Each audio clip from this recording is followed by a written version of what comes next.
Hej, witam was na kanale Hajkar, z tej strony Michał i zapraszam na test DS-a 9. Jest to już trzeci DS na moim kanale i drugi z drugiej generacji samochodów tej marki. Dzieli on kilka rozwiązań z DS-em 7 Crossback, do którego testu będę w tym filmie często nawiązywał i was odsyłał. Jest to próba wejścia marki DS do bardzo już uznanego segmentu limuzyn wyższej klasy średniej, w której prym wiedzie oczywiście niemiecka trójca z A6, serią 5 i klasą E wraz z takimi modelami jak Lexus ES czy Volvo S90.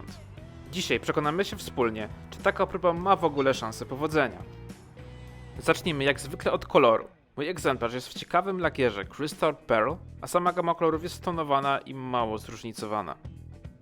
Z przodu pierwszą rzeczą, która rzuca się nam w oczy, jest ten srebrny dekor biegnący środkiem maski. DS nazywa to metalową szablą, która faktycznie wygląda elegancko i płynnie przechodzi w emblemat z oznaczeniem wersji. W moim przypadku Rivoli Plus i literka E od Itens, czyli hybrydy plug-in. Oprócz tego mamy ogromny grill z wymyślnym wzorkiem, a także sporo chromu. Z profilu widzimy ładną i elegancką linię sedana, chromowane obramowania szyb, a także pomarańczowe światło na słupku C, będące nawiązaniem do oryginalnego DS-a 19. Mamy też dwukolorowe lusterka, czarny dach i wysuwające się klamki. Na koła składają się bardzo ładne, srebrno-miedziane felgi aluminiowe w rozmiarze 19 cali z oponami 235×45. Do wyboru, zależnie od wersji, są jeszcze te same 19, tylko ciemniejsze, albo nawet 20. Z tyłu wita nas znowu mnóstwo chromu łączącego lampy, zachodzącego nawet na bok.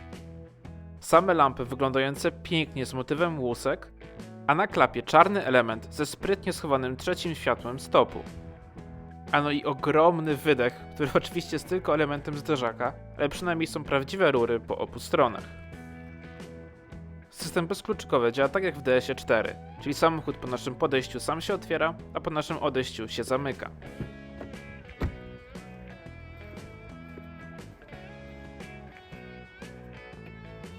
Przechodząc do wymiarów, DS9 idealnie wpasowuje się w klasę E z długością zbliżającą się do 5 metrów, szerokością w okolicach 1,90 m i rozstawem osi 2,9 metra. Ma 146 cm wysokości, a prześwit wynosi prawdopodobnie 133 mm. Moja wersja napędowa waży od 1840 kg, ale dostępne obecnie są jeszcze trochę cięższe wraz ze średnicą zawracania wynoszącą 11 metrów. Klapa bagażnika może być elektrycznie sterowana, włącznie z reakcją na ruch nogi pod zderzakiem. Jest to na pewno wygodne, ale w połączeniu z opcjonalnym systemem audio i doposażoną kanapą zmniejsza bagażnik do 473 litrów. Bez tych opcji pojemność wynosi 510 litrów. Przez to też, jak widzicie, bagażnik ma nieregularne kształty, chociaż jest przynajmniej dobrze wykończony, oprócz górnej części, która jest w całości odkryta i wygląda słabo. W bagażniku mamy jedną kieszonkę, dwa wysuwane haczyki, chociaż bardziej haki na reklamówki, a także taki ściągacz. Otwór załadunkowy, jak na sedana, jest naprawdę duży, niestety tak samo jak próg wyładunkowy, który jest w dodatku taki dwustopniowy. Pod podłogą mamy też wąski, ale całkiem głęboki schowek. Kanapę możemy złożyć, ale tutaj tylko w całości. W standardzie dzieli się ona w proporcjach 2/3 do 1/3. Nie udało mi się znaleźć, jak bardzo rośnie nam wtedy pojemność, ale co ciekawe, kanapa składa się na płasko, tylko przeszkadzać będą te wystające elementy. A skoro przy niej jesteśmy, to wskakujemy przez długie drzwi. Otwierają się one szeroko, a samo wsiadanie na kanapę jest bardzo wygodne. Mam 1,72 m i siedząc sam ze sobą, mam bardzo dużo miejsca przed kolanami. Pod fotelem opuszczonym maksymalnie buty wchodzą tak na wcisk, ale sama kanapa jest mega wygodna i super podpiera całe uda. Nad głową mam jakieś 4 palce wolnej przestrzeni.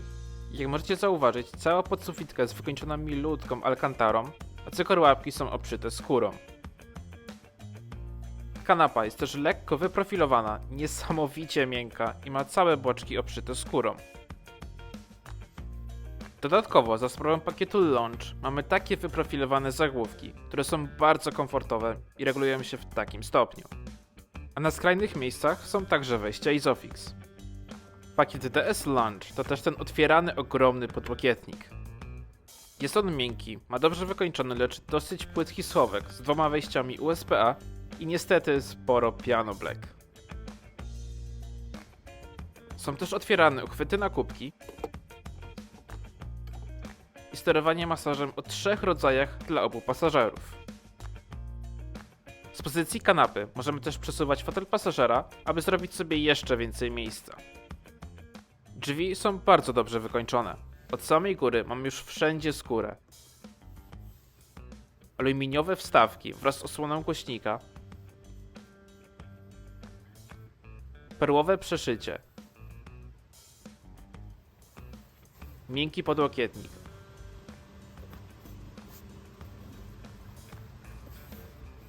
aluminiowa klamka i coś, czego nie rozumiałem już w DS7, czyli twarda rączka, na której możemy opierać kolano. Bez sensu. Na pocieszenie, kieszenie są flokowane i naprawdę spore. Na przednim zagłówku od tyłu mamy wytłoczone logo DS. Całe oparcie fotela obszyte jest skórą. Mamy gazetowniki.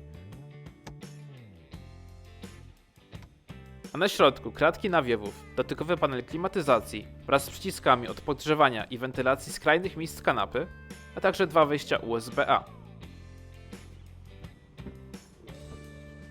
Z przodu oczywiście nie może być gorzej.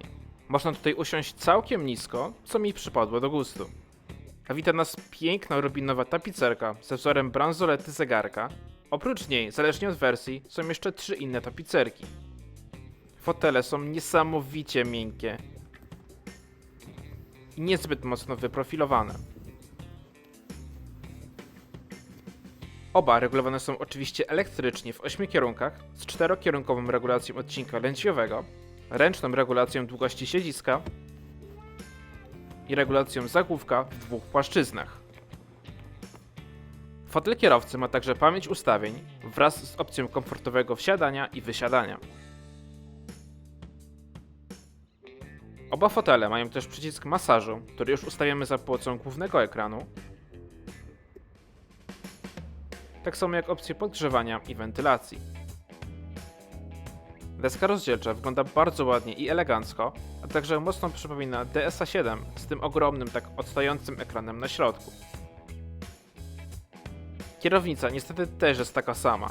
Mówię niestety, bo ta nowa z DSA4 jest mniejsza, bardziej miękka i ma wszystkie przyciski z przodu. Znaczy ta też nie jest jakoś bardzo twarda, dalej dobrze trzyma się w dłoniach. Jest w całości skórzana, ma dosłownie kilka przycisków, łopatki do zmiany biegów, a tempomatem sterujemy jeszcze tym dziwnym joystickiem wystającym na dole. Podczas jazdy go nie widać, więc musimy się nauczyć wszystkiego na pamięć. Na kolumnie mamy jeszcze kamerę obserwującą, czy jesteśmy skupieni na drodze. Za kierownicą znajduje się ekran zegarów cyfrowych, o których więcej opowiadałem w teście DSA7 Crossback. W skrócie ma on 12 cali, jest kilka motywów wyświetlania informacji, ale ich zmiana działa bardzo wolno.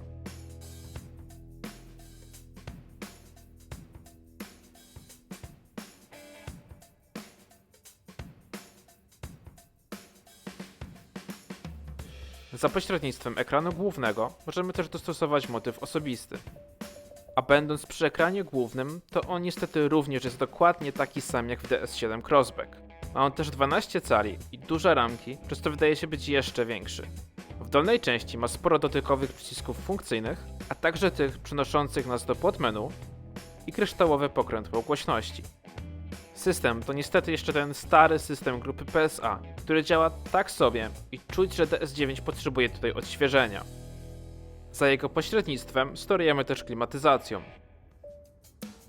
System obsługuje Apple CarPlay i Android Auto, ale tutaj widać jaki obszar jest tak naprawdę ekranem roboczym, który ma może z 9 cali? A połączenie jest tylko przewodowe. Dla polepszenia humoru mam tutaj świetny system audiofocal z 14 głośnikami, który gra niesamowicie czysto. Super oddaje zarówno tony wysokie, jak i niskie. I tutaj w odróżnieniu od 7 subwoofer jest w bagażniku. A wracając do złych rzeczy, to kamera cofania. W takim samochodzie taka jakość kamer to po prostu wstyd. No nie wypada. Są tutaj kamery z tyłu i z przodu, które w trakcie manewrowania doklejają sobie taki wirtualny obraz 360 stopni.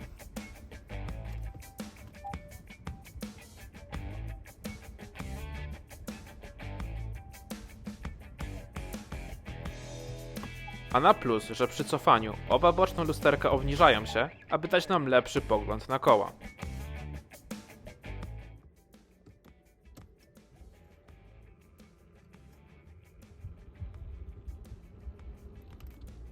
Nad ekranem, tak jak w DS7, mamy otwierany zegarek marki PRM model R180, który wygląda świetnie.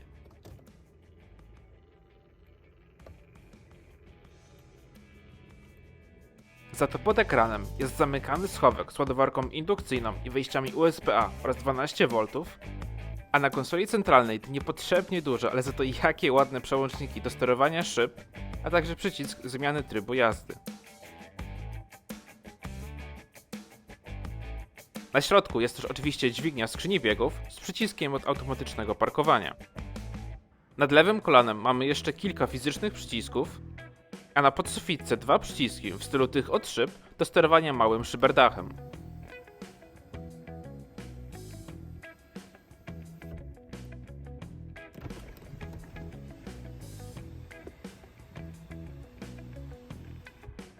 DS9 jest fantastycznie wykończony, tym bardziej w inspiracji Opera. Cała deska rozdzielcza jest miękko obszyta skórą. Na jej pionowej części perłowe przeszycia i emblemat Opera. Cała konsola centralna również obszyta skórą z miękkimi boczkami.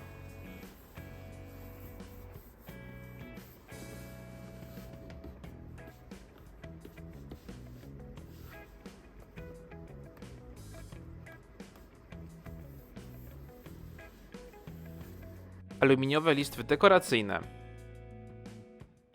aluminium na konsoli centralnej i bardzo miękki podłokietnik.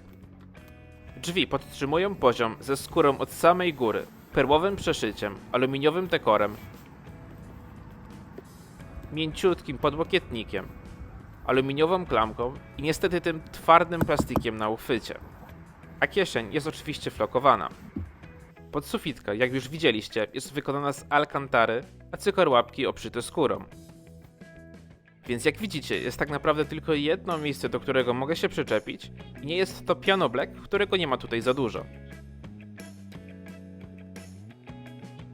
Dobra, to zobaczcie schowki i idziemy pod maskę.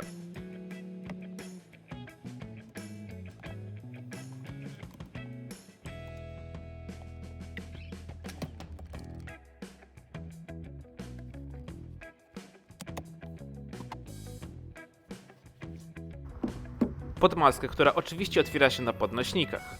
Obecnie gama silnikowa DS9 jest prosta, pod warunkiem, że chcemy hybrydę typu plug-in. Do wyboru mamy wersję z napędem na przednie koła o łącznej mocy 250 koni mechanicznych lub z napędem na 4 koła i mocą podniesioną aż do 360 koni mechanicznych. Obie hybrydy bazują na silniku spalinowym 1.6 o mocy 200 koni mechanicznych i na jednym lub dwóch silnikach elektrycznych o mocy 110 i 113 koni mechanicznych. Obie wersje połączone są już z dobrze znaną skrzynią automatyczną iSyn o 8 przełożeniach.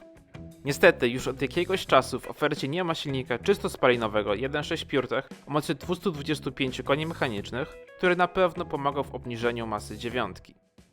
Ja pod maską mam wersję hybrydową, znaną z innych modeli koncernu, której również w ofercie już nie ma, czyli tę bazującą na silniku 180-konnym o łącznej mocy 225 koni mechanicznych w momencie obrotowym 360 Nm. Posłuchajcie więc, jak brzmi ten silnik oraz wydech.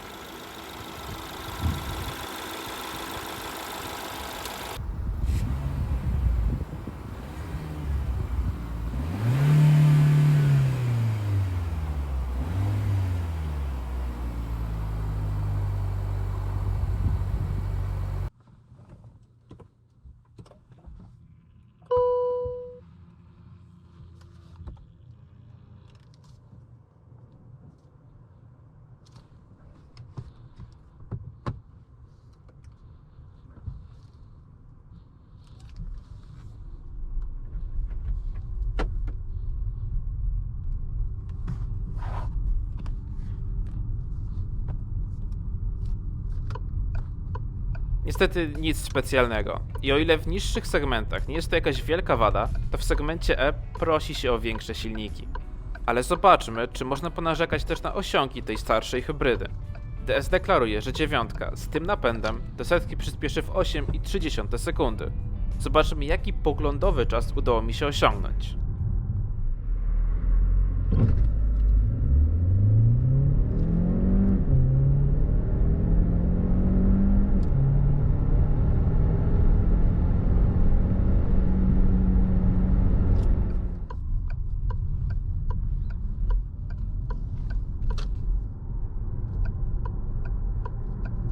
Tak, zrobiłem czas o pół sekundy gorszy, jednak muszę przyznać, że nie oddaje on takiej faktycznej dynamiki tego zespołu napędowego. Sam silnik spalinowy o mocy 180 koni być może byłby tutaj za słaby ze względu na masę, ale wyraźnie czuć, jak silnik elektryczny, który przecież sam generuje aż 320 Nm, pomaga w przyspieszaniu. Robi to nawet jak wyjeździmy cały zasięg na prąd, bo komputer zawsze zostawia te około 10% pojemności akumulatora na właśnie takie sytuacje, jak potrzeba pełnej mocy. Taki maksymalny moment obrotowy silnika elektrycznego sprawia, że nawet jeżdżąc w trybie czysto elektrycznym, DS9 jest wystarczająco dynamiczny do codziennej jazdy i można się na nim rozpędzić do okolic 140 km na godzinę, a poniżej tej prędkości dopiero po kickdownie włączy się nam silnik spalinowy. Będąc przy trybach jazdy, to oprócz elektrycznego mamy ich jeszcze 3. Hybrydowy to taki tryb normalny, który sprawia, że jeździmy DS-em jak zwyczajną hybrydą, znaną na przykład z Toyoty. Tryb Comfort osłabia trochę reakcję pedału gazu i rzadziej włącza silnik spalinowy, a tryb Sport sprawia, że silnik spalinowy jest ciągle włączony i gotowy do pracy, a skrzynia biegów trzyma niższe przełożenia.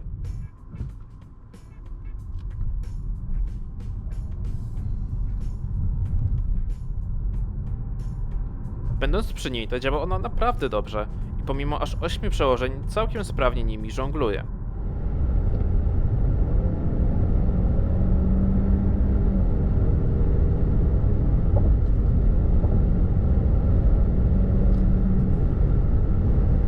Przy kickdownie czasami ma tylko moment zawahania, tym bardziej jak jedziemy w trybie elektrycznym, a no i jeszcze na minus, że nie ma autoholdu. Więc ogólnie myślę, że jak na charakter DS9 ta hybryda była wystarczająca, a obecna jej odmiana 250-konna musi być już całkowicie optymalna.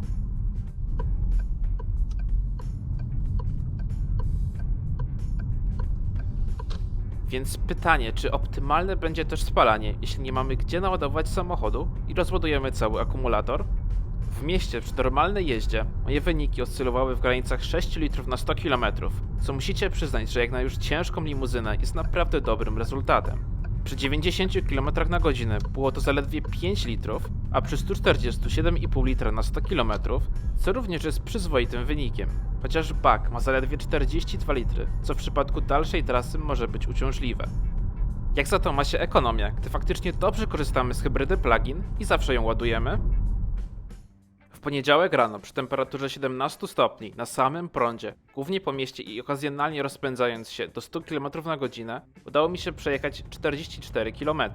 Podczas tej próby DS9 zużył mi 19 kWh na 100 km, co jest dobrym wynikiem, który udało mi się osiągnąć korzystając sporo z trybu B, czyli rekuperacji, która pozwala nam odzyskać energię z hamowania. Akumulator ma tutaj pojemność 12 kWh brutto, z czego około 10 kWh jest do wykorzystania, a także ładowarkę pokładową o mocy 7,4 kW, co przekłada się na czas pełnego ładowania poniżej 2 godzin, a po podłączeniu do normalnego gniazdka będzie to 6 godzin. W dostępnych teraz hybrydach akumulatory mają już większą pojemność i producent obiecuje nawet ponad 70 km zasięgu, co z chęcią sprawdzę. Zobaczmy teraz, jak DS9 poradzi sobie na nierównej drodze.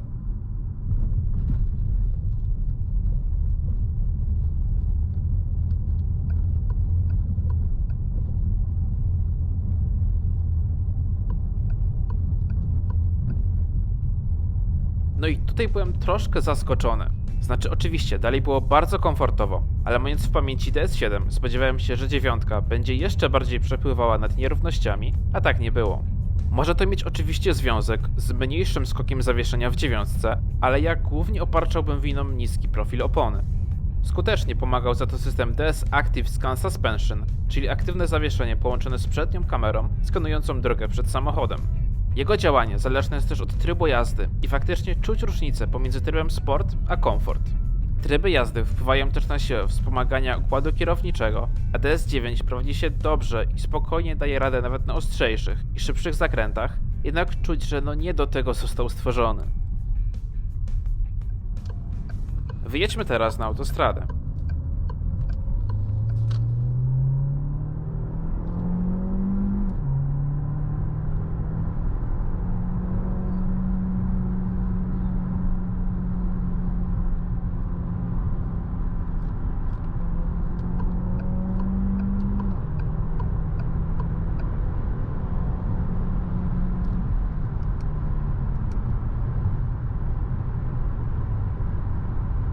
Tutaj od razu widać, że DS9 czuje się jak w domu. Jest on znakomicie wciszony, naprawdę znakomicie, zarówno od podwozia, jak i od opływów powietrza, w czym pomaga przednia szyba akustyczna i boczne klejone. W dalekich trasach pomaga też DS Drive Assist, czyli adaptacyjny tempomat działający bardzo dobrze w pełnym zakresie prędkości. System w połączeniu z nawigacją odczytuje ograniczenia prędkości i sugeruje nam zmianę ustawionej przez nas prędkości na tą obowiązującą. Możemy to zrobić jednym kliknięciem i oczywiście jak to każdy tego typu system potrafi się pomylić, ale na ogół działa dobrze. Drive Assist zawiera też funkcję aktywnego utrzymania w pasie ruchu, która działa świetnie, za każdym razem bezbłędnie zdawała mój test szykany.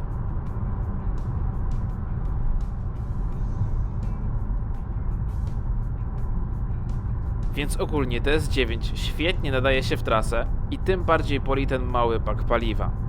Przejdźmy teraz do ujęć nocnych. Po otwarciu zamka centralnego reflektory witają nas swoim pokazem z obracającymi się segmentami i fioletowymi akcentami.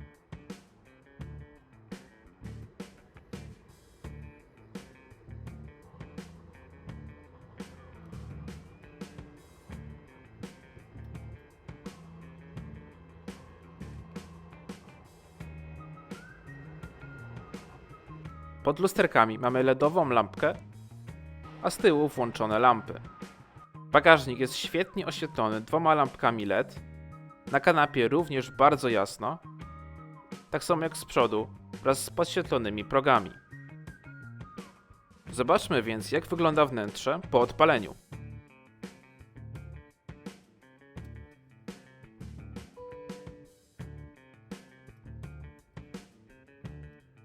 Z tyłu na drzwiach widzimy ambientowy pasek, podświetloną klamkę i przełącznik szyb,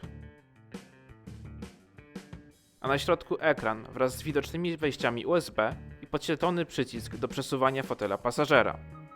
Podłokietnik ma również ambientowe listwy po bokach, podświetlone przyciski od masażu i wejścia USB w schowku. A, i jeszcze po włączeniu oświetlenia mamy taką lampkę na tunelu centralnym, która oświetla podłogę.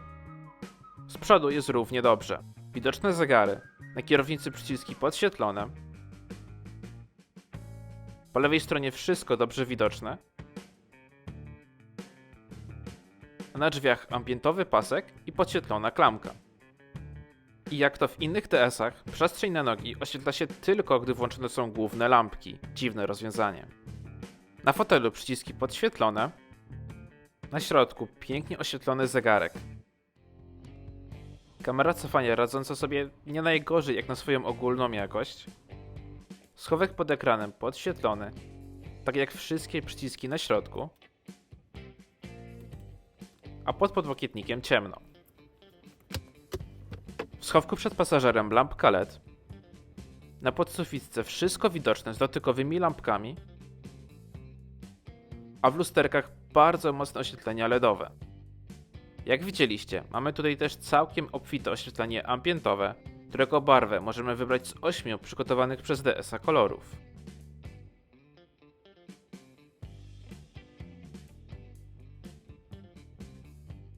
Przejdźmy na zewnątrz, gdzie jest równie dobrze jak w środku. Z przodu oczywiście reflektory full LED z dynamicznym kierunkowskazem i takim zakrzywionym soplem świateł do jazdy dziennej. Na lusterku też oczywiście LEDowy kierunkowskaz. Na słupku C to pomarańczowe światło, które jest tylko taką ozdobą, no ale za to jak oryginalną. I piękne tylne lampy full LED wycinane laserowo z ponownie dynamicznym kierunkiem. Reflektory na postoju świecą znakomicie. Wiązka jest bardzo mocna i zobaczcie tylko jak szeroka. A to za sprawą tych obracających się segmentów, które w momencie włączenia świateł drogowych schodzą się do środka. Tak prezentują się one na całkowicie ciemnej drodze. Dokładnie te same światła DS Active LED Vision testowałem w DS7 Crossback. Są to w pełni aktywne światła, dostosowujące się w czasie rzeczywistym do naszej prędkości, warunków pogodowych i skrętu kierownicy. Inaczej wiązka wygląda podczas jazdy po mieście, a inaczej podczas jazdy autostradą z zasięgiem nawet do 520 metrów. Ogólnie są one znakomite pod każdym względem, tylko brakuje im jednej rzeczy, czyli technologii matrycowej. Niestety nie wycinają one sobie poszczególnych elementów, jadąc ciągle na długich światłach, tylko mamy tutaj zwykłe przełączanie się pomiędzy światłami drogowymi a mijania, które jednak działa bardzo dobrze. W przeciwieństwie do DS7 miałem tutaj system Night Vision, czyli kamerę termowizyjną umieszczoną w przednim zderzaku. Ten system mamy też w naszym DS4, jednak tam mam do niego tylko jedną uwagę, że wyświetlany jest na małym, bo tylko 7-calowym ekranie. Tutaj tego problemu nie ma i widzimy znacznie szerszy obraz, co tylko poprawia bezpieczeństwo. Myślę, że warto dopłacić do tej opcji. A skoro przy opcjach jesteśmy, to porozmawiajmy o cenie. Ceny DSa 9 zaczynają się od 293 tysięcy złotych za wersję Performance Line Plus. Dopłata do wersji Rivoli Plus to 15 tysięcy złotych, a różnica między hybrydą z napędem naprzód a na 4 koła to aż 41 tysięcy złotych. Tak wygląda podstawowa wersja i zarówno na zewnątrz, jak i wewnątrz na pierwszy rzut oka niczego jej nie brakuje. Tak w kontraście prezentuje się full opcja, felgi 20-calowe, a w środku ta piękna rubinowa tapicerka, jednak jej końcowa cena to już 395 tysięcy złotych. Jeśli chciałbym kupić ten samochód dla siebie, jako kierowcy i wydać jak najmniej, ale mieć już adekwatne wyposażenie, to wybrałbym wersję Rivoli Plus z tą słabszą hybrydą i dobrał do tego kilka opcji za łącznie 15 tysięcy. Cena takiej konfiguracji to 327 tysięcy złotych, więc oczywiście tanio nie ma. I właśnie przechodząc do podsumowania, cena może mieć tutaj spore znaczenie. Fakt, jeśli koniecznie zależy nam na hybrydzie plug-in, to z dobrym wyposażeniem DS9 będzie najtańszy w klasie, co jest dobrym argumentem. Jednak nie każdemu zależy na pluginie, tym bardziej, że samochody tego segmentu często jeżdżą w trasy, a wtedy bez sensu wieść na pokładzie kilogramy akumulatora, z którego prąd wyczerpie się po kilkudziesięciu kilometrach. Rozważając pozostałe napędy, to choćby Lexus ES w pełnej hybrydzie będzie po prostu tańszy, a umówmy się, jako samochód reprezentacyjny, rozpoznawalność marki ma znaczenie, a DS dopiero aspiruje i minie jeszcze sporo czasu, zanim będzie postrzegany jako marka premium, tym bardziej w takim towarzystwie.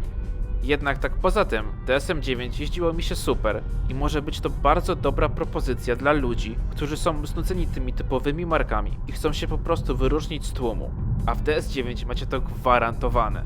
Tylko niech dadzą mu nowe multimedia i kamery, bo wstyd, naprawdę wstyd za takie pieniądze i w tej klasie. Także dzięki za oglądanie. Zachęcam Cię do zostawienia subskrypcji, aby mógł testować dla Was coraz więcej różnych marek. Czekam w komentarzach na Twoją opinię odnośnie DSa 9, a jeśli podobał Ci się ten test, to możesz zostawić łapę w górę i widzimy się w następnych filmach. Bye!